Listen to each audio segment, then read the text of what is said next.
तो फ्रेंड जैसे कि देख पा रहे हो आप, यह है इंजन का primary gear. Hero Honda Splendor plus, hero deluxe, passion pro, passion Splendor, यानी कि 100 सीसी की जितनी भी हीरो की जो बाइक है उनमें गाड़ियों में जो प्राइमरी गेयर आता है वो यही आता है। वो फ्रेंड इसकी ये जब ख़राब होता है तो इसमें जो दिक्कत आती है फ्रेंड के इंजन जो है तीसरे या चौथे गियर में गाएँ की आवाज़ करने लगता है, तो वो प्राइमरी गियर की दिक्कत होती है। जब कभी भी अगर आपकी गाड़ी में अगर घाएँ की साउंड आए, आवाज़ आए, तो आप इस प्राइमरी गियर को चेंज कर दें तुरंत, और गाड़ी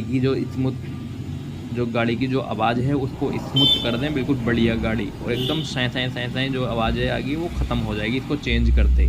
तो आपकी गाड़ी बहुत ही ज़्यादा बढ़िया चलेगी, बहुत ही ज़्यादा स्मूथ चलेगी। तो इस बार आप इसका प्राइमरी गियर, अगर आपकी गाड़ी में आवाज़ है तो इसका प्राइमरी गियर चेंज कर दें।